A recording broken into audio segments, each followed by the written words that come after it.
May mga kailangan ho bang gawin ang mga pensioners para matanggap ang dagdag na pensyon o automatic na po ito?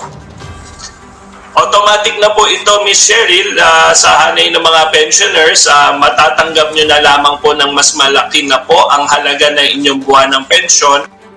Bago tayo magpatuloy, huwag kalimutang mag-subscribe sa aking channel.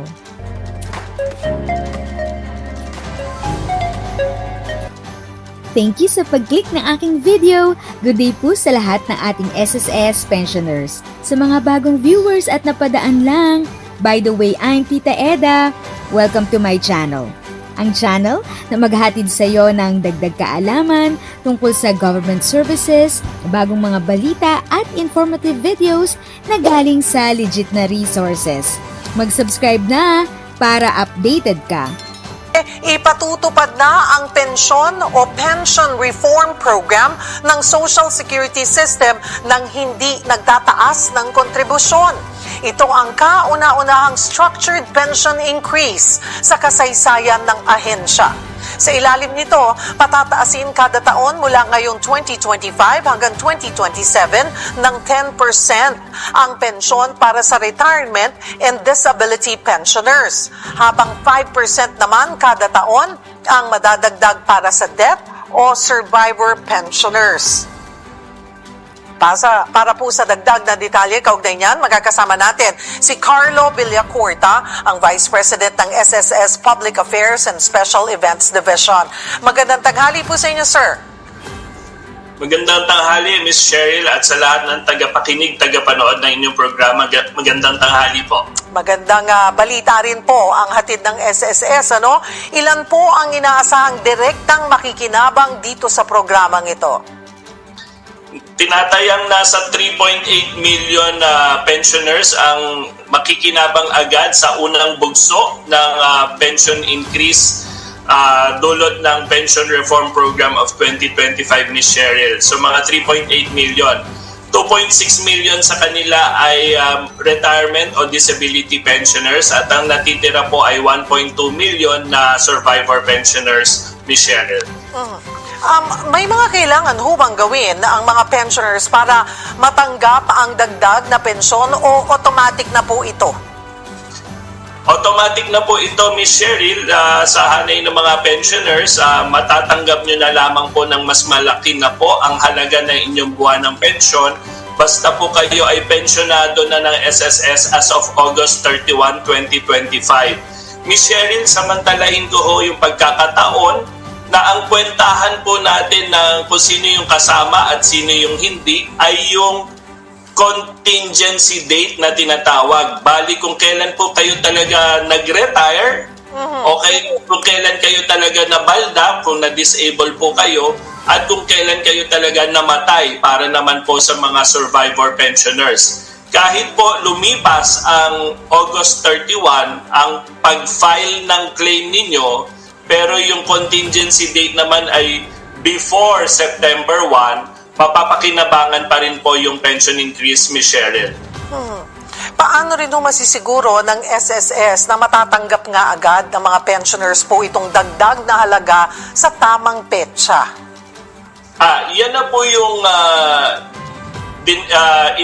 inaasikaso namin para pagdating po ng Setyembre, sa buwan ng Setyembre, mas mataas na po yung pensyon na kanilang matatanggap. So meron kaming system development na ginagawa sa aming ahensya na may kaugnayan din sa mga disbursement account ng mga pensioner, yung mga bank account nila, para pagdating ng Setyembre, mas mataas na lang po bigla ang kanilang buwan ng pensyon. Wala na po silang gagawin, Ms. Cheryl. Antabayanan na lamang po nila ang unang pensyon sa September na mas malaki na po yung halaga. Sir Carlo, ito yung kauna-unahang structured pension increase sa kasaysayan ng ahensya nga po. At na hindi din inoobliga na magtaas din ng kontribusyon ang mga miyembro. Tama po ba yung pagkakaintindi ko? Tama, Ms. Cheryl, kauna-unahang pagkakataon na sa sunod-sunod na 3 taon ay inanunsyo na namin ang pension increases. Ito po ang sagot at ang tugon ng SSS sa direktiba ni Pangulong Marcos, kasama ang gabay ni Secretary Recto, ito na po ang handog ng SSS President at ng pamunuan ng SSS bilang tugon sa masidhing panawagan ng mga pensioner na maitaas na ang kanilang buwan ng pensyon, Ms. Cheryl. Paano po napagdesisyonan, Sir Carlo, yung porsyento ng itataas ng pensyon sa loob ng 3 taon? At bakit po magkahiwalay yung porsyento ng dagdag para sa retirement o disability at death at survivor pensioners? Yung prinsipyo na aming sinusunod dito, Ms. Cheryl, ay yung prinsipyo ng paghahanap buhay, pagtitipid, pagko-contribute sa SSS upang umunlad. Sa hanay ng mga retirement at disability pensioners, Ms. Cheryl, mismong contribution record nila ang basehan ng pensyon na kanilang tinatanggap. Yung sa hanay naman ng mga death o survivor pensioners, contribution record po yan ng yumaong miyembro, Ms. Cheryl. Ngunit gayon pa man, gusto pa rin namin na may increase pa rin ang mga survivor pensioners. Kaya po sila ay may increase na 5% kada taon tuwing Setyembre hanggang 2027, Ms. Cheryl. Kung titignan po natin, malaki-laki na rin, 33% for retirement. And total of 16% po yung sa death and survivors po. Okay, para po magkaroon ng mabigyan ng ideya yung ating pensioners, Sir Carlo, magkano ang magiging dagdag kada taon sa pensyon ng mga nakakatanggap po ng, ano ba pinakamababa na natatanggap po ng isang pensioner? Sa kasalukuyan, Ms. Cheryl, ang pinakamababang retirement pension na ibinabayad ng SSS ay 2,200 pesos, Ms. Cheryl. Opo. So, sa pagkatapos ng 3 tranche ng pension increase, ang pensioner na yon ay tataas ng 728 pesos ang kanyang buwan ng pensyon.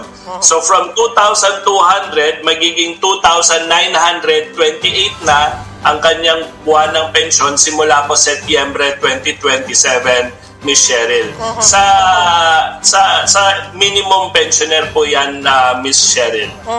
So, depende. Ang gagawin lamang na computation ng mga pensioner, kung magkano po yung nakukuha nyo, magdagdag kayo ng 33%. Ganun po ba yun? Opo, para makuha yung halaga na inyong matatanggap sa katapusan ng pangatlong pension increase. Sa pangatlo. Pero okay, pag-usapan muna natin yung sa September. Ito ngayong taon, nandun po sa susunod na buwan. So, ilang porsyento po ang itataas? 10% po. Okay. 10% po ang itataas ng buwan ng pensyon ng retirement at disability pensioners. 5% naman po ang itataas sa pensyon ng mga survivor or death pensioners, Ms. Cheryl.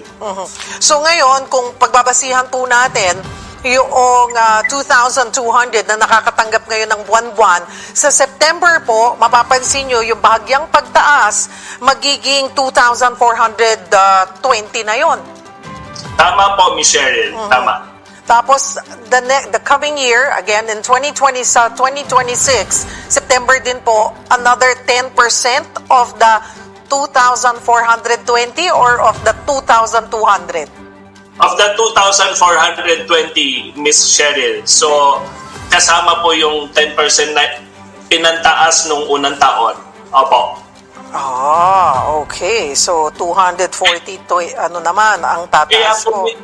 Kaya po, Ms. Cheryl, yung suma total ay 33%, hindi 30%. Kasi, kasama po yung 10% increase ng bawat taon doon sa ini-increase, Ms. Cheryl. Okay.